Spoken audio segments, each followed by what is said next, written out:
दोस्तों, एक्सपर्ट्स का ऐसा मानना है कि लोगों को अपने इनकम का कम से कम 30% कहीं ना कहीं इन्वेस्टमेंट जरूर से जरूर करना चाहिए और बिल्कुल ये सही भी है। और अगर लोगों के सैलरी में हाइक देखने को मिलता है या फिर इनकम में बढ़ोतरी देखने को मिलता है तो उसी हिसाब से इन्वेस्टमेंट को बढ़ाते भी रहना चाहिए, यानी कि स्टेप अप करते रहना चाहिए। इसके पीछे वजह है आपको कम समय में एक बड़ा कॉर्पस बड़े आसानी से तैयार हो जाता है। और आज हम इसी का एक कैलकुलेशन भी इस वीडियो में देखेंगे। मात्र हम 500 रुपए मंथली का एसआईपी लेकर के चलेंगे, 10% स्टेप अप के साथ देखेंगे कि 25 साल में कितना कॉर्पस तैयार होता है। साथ ही साथ कंपैरिजन करने के लिए 500 रुपए का ही एसआईपी अमाउंट लेंगे और 25 साल में नॉर्मल एसआईपी का कैलकुलेशन भी देखेंगे, कंपेयर करेंगे, ताकि आपको रफली आइडिया लग सके कि अगर आप स्टेप अप करते हैं बीच बीच में तो उसका आपको कितना फायदा देखने को मिलता है, और स्टेप अप नहीं करते हैं तो उसका आपको कितना फायदा देखने को मिलता है। चलिए डिटेल में कैलकुलेशन देखते हैं ताकि आपको आसानी से समझ में आ जाए कि लॉन्ग टर्म में कौन कितना फायदेमंद है। तो कैलकुलेशन के लिए एक्सेल शीट हमारा रेडी है। आप यहां पर देख सकते हैं कि एसआईपी अमाउंट हमने एकदम मिनिमम 500 रुपए पर मंथ का लिया है। रिटर्न हम कम से कम 12% लेकर के चलेंगे। मिलने के लिए आपको 15%, 18% और कम में आपको 10-12% भी मिल सकता है। स्टेप अप हम 10% लेकर के चलेंगे, यानी कि हम ये मान करके चल रहे हैं कि हमारे सैलरी में 10% का ईयरली हाइक देखने को मिल रहा है या फिर हमारे इनकम में ईयरली 10% की बढ़ोतरी हो रहा है, तो उसी हिसाब से हम ईयरली 10% का स्टेप अप भी लेकर के चलेंगे। ड्यूरेशन 25 साल हम लेकर के चलेंगे, यानी कि पूरे के पूरे 25 साल का कैलकुलेशन देखेंगे कि 500 रुपए मंथली का एसआईपी 12% के रिटर्न के साथ साथ 10% का स्टेप अप करते रहें तो 25 साल में कितना कॉर्पस तैयार हो सकता है। इन्फ्लेशन हम 5% लेकर के चलेंगे और देखेंगे कि जो फ्यूचर वैल्यू बनेगा उसका दरअसल क्या वैल्यू रहने वाला है एडजस्टमेंट करने के बाद।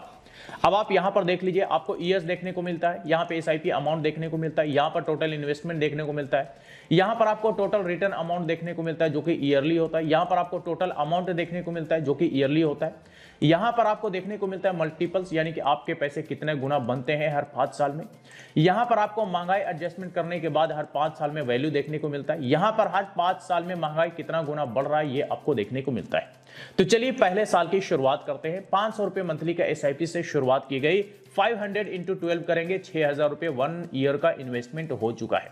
इस पर रिटर्न हमें देखने को मिलता है 405 रुपए। टोटल हमारा कॉर्पस बन जाता है एक साल में 6405 रुपए, यानी कि 1.1 गुना हमारे पैसे बन गए। और महंगाई एडजस्टमेंट करने के बाद वैल्यू अगर देखेंगे एक साल बाद तो 6100 रुपए वैल्यू इसका रह जाता है।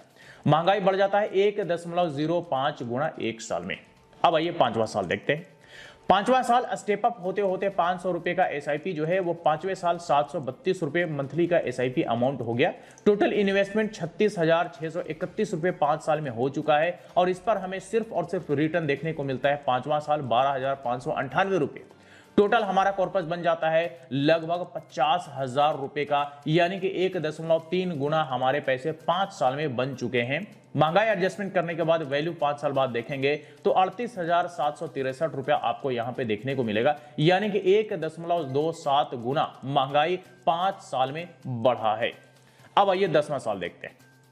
10वां साल आप देखेंगे तो स्टेप अप होते होते एसआईपी अमाउंट 1179 रुपये हो गया।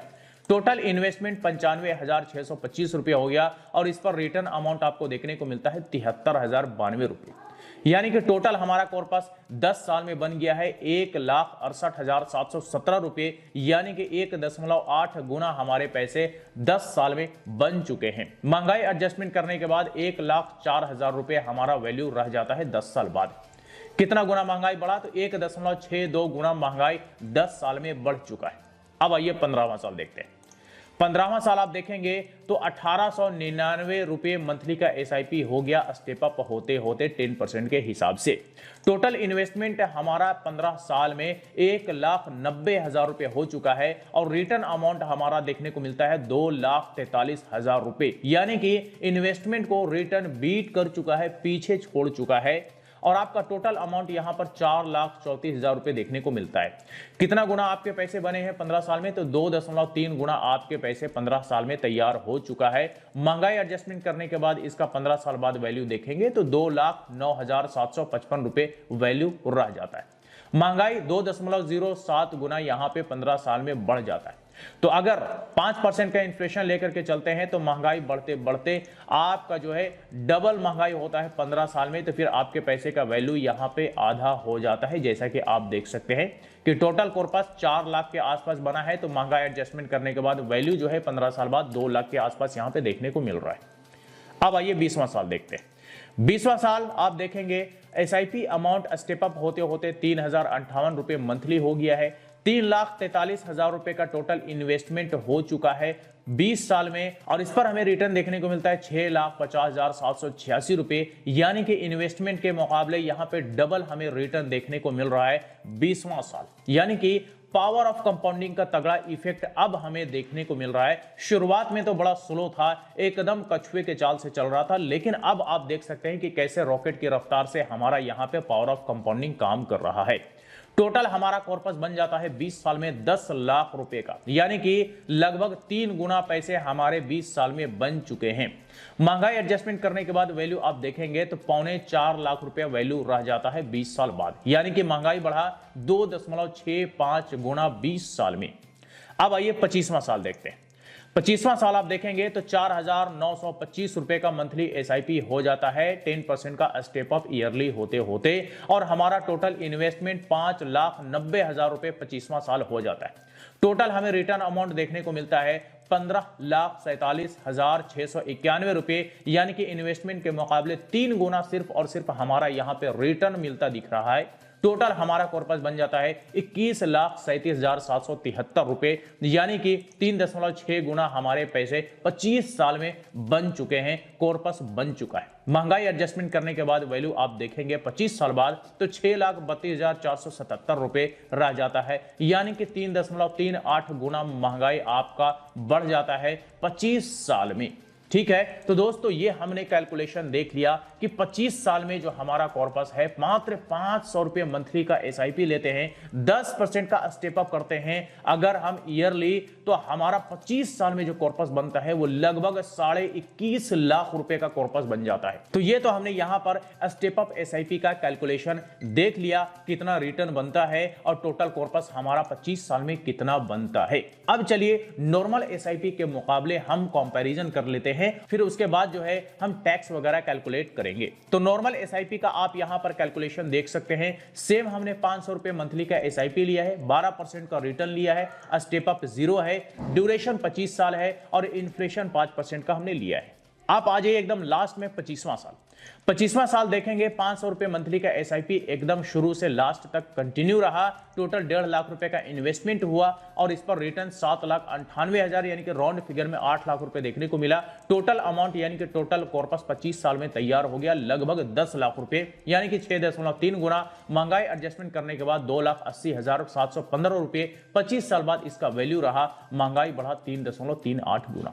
चलिए हम इसे करते हैं कॉपी, और कॉपी करने के बाद इसे हम करेंगे कंपैरिजन किसके साथ, स्टेप अप एसआईपी के साथ। तो हम यहां पे आते हैं और इस कॉलम में हम इसे पेस्ट कर देते हैं। अब आप देख लीजिए 25 साल का स्टेप अप एसआईपी और 25 साल का नॉर्मल एसआईपी। स्टेप अप होते होते स्टेप अप एसआईपी का जो एसआईपी अमाउंट 25वां साल है वो 4,925 रुपए मंथली है और नॉर्मल एसआईपी में 500 रुपए मंथली।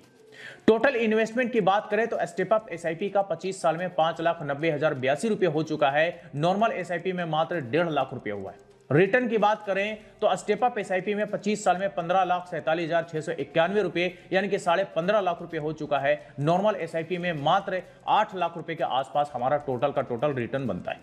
टोटल कॉर्पस की बात करें तो स्टेप अप एसआईपी का टोटल कॉर्पस लगभग 21.5 लाख रुपए 25 साल में बन चुका है। वहीं नॉर्मल एसआईपी में आपको लगभग 9.5 लाख रुपए का टोटल कॉर्पस तैयार हो चुका है 25 साल में। तो ये तो हमने कंपैरिजन भी देख लिया normal SIP versus step up SIP का, कि दोनों में कितना फर्क है, दोनों के रिटर्न में कितना फर्क है और दोनों के टोटल कॉर्पस में कितना फर्क है। फर्क आप देख लीजिए, आधा और डबल से भी ज्यादा का फर्क आपको यहां पे normal versus step up SIP में देखने को मिलता है। अब चलिए जो भी आपका रिटर्न बनता है उस पर आपको क्या क्या खर्चे देने होते हैं उसका कैलकुलेशन हम देख लेते हैं।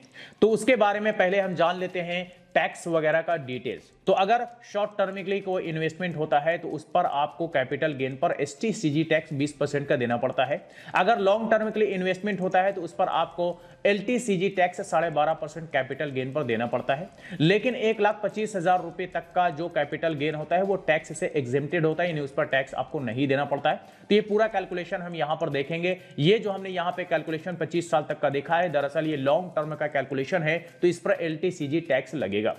इसके अलावा कुछ मामूली से एक्सपेंस रेशियो होते हैं जो भी आपको देना पड़ता है, और एग्जिट लोड भी होता है, कई सारे फंड्स में नहीं होता है। तो ये सारा डिटेल्स आपको आपके फंड के डिस्क्रिप्शन में देखने को मिल जाएगा। अब चलिए टैक्स कैलकुलेशन करके हम अपना इन हैंड अमाउंट देख लेते हैं कि कितना हमारा इन हैंड अमाउंट बनेगा। तो अब जो टैक्स की बात होती है, तो क्या टैक्स हमारे टोटल कॉर्पस पे लगेगा? तो टोटल कॉर्पस पे कभी भी टैक्स नहीं लगता है, बल्कि हमारा जो रिटर्न अमाउंट होता है, जो प्रॉफिट होता है, उसी पे टैक्स लगता है। तो हमारा जो प्रॉफिट है वो 25 साल में 15,47,691 रुपए है, हमें इसी पे टैक्स देना पड़ता है। तो टोटल प्रॉफिट हम यहां पे ले लेते हैं, कितना है? टोटल प्रॉफिट है 15,47,691 रुपए। अब क्या हमें इस टोटल प्रॉफिट पे टैक्स देना पड़ेगा? तो नहीं, ये अमाउंट और भी कमेगा, और वो कमेगा टैक्स एग्जेम्पशन, जो कि 1,25,000 रुपए है। तो 15,47,000 में से 1,25,000 अगर घटा देंगे, माइनस कर देंगे, तो आफ्टर टैक्स एग्जेम्पशन 14,22,000 रुपए हमारा बनेगा टैक्सेबल अमाउंट। 14,22,000 का अगर हम एलटीसीजी 12.5% का टैक्स निकालेंगे तो 1,77,000 रुपए का हमें टैक्स देना पड़ता है, और अगर हम टैक्स इसमें से माइनस कर देंगे तो 12,44,855 रुपए हमारा नेट प्रॉफिट बनता है। अब ये जो नेट प्रॉफिट बना है, अगर हम टोटल इन हैंड अमाउंट की बात करें तो नेट प्रॉफिट प्लस हमारा इन्वेस्टमेंट अमाउंट, तो हमारा 18,34,937 रुपए इन हैंड अमाउंट बचता है। लेकिन हमें एक्सपेंस रेशियो भी देना पड़ता है, जो कि बड़ा ही मामूली सा होता है। तो हम मान करके चलते हैं कि 34,937 रुपए हमारे को एक्सपेंस रेशियो के रूप में देना पड़ सकता है, और एग्जिट लोड के रूप में देना पड़ सकता है अगर कुछ लगता है तो ये देने के बाद भी हमारे पास इन हैंड जो अमाउंट बचता है वो लगभग 18 लाख रुपए अमाउंट बचता है, जिस पर हमें अब किसी भी तरह का किसी को कोई खर्चा नहीं देना है। ये हमारा 18 लाख रुपए प्योर इन हैंड अमाउंट है, जो कि पूरा का पूरा हमारा अमाउंट है। तो दोस्तों, ये हमने यहां पर एक छोटा सा कैलकुलेशन देखा कि कैसे आपका थोड़ा थोड़ा इन्वेस्टमेंट में बढ़ोतरी करना और कैसे सिर्फ और सिर्फ नॉर्मल एसआईपी रखना, दोनों में कितना रिटर्न में फर्क होता है, दोनों के टोटल कॉर्पस में कितना फर्क होता है, ये आपने यहां पर देख लिया। और दरअसल ये सारा कुछ आपको लॉन्ग टर्म में देखने को मिलता है, शॉर्ट टर्म में बिल्कुल पता नहीं चलेगा। तो लॉन्ग टर्म का ये सारा का सारा गेम है, और लॉन्ग टर्म में ही चाहे स्टेप अप एसआईपी कीजिए या नॉर्मल एसआईपी कीजिए, दोनों के रिटर्न में और दोनों का जो टोटल कॉर्पस बनता है, आसमान जमीन का फर्क आपको देखने को मिलता है, या कहिए तो आधा और डबल का फर्क आपको देखने को मिलेगा। तो दरअसल ये था छोटा सा कैलकुलेशन जो कि आपने यहां पर देखा। अब आपको रफली आइडिया लग गया होगा कि step up SIP versus normal SIP दोनों में ज्यादा फायदेमंद कौन सा है, और दोनों में आपके लिए बेहतर कौन सा होने वाला है। तो चलिए आज तक के लिए इतना ही। इससे रिलेटेड अगर फिर भी कोई सवाल हो, क्वेरी हो, तो आप हमें कमेंट करके पूछ सकते हैं। फिर मुलाकात होती है किसी नई वीडियो के साथ, तब तक के लिए बाय बाय।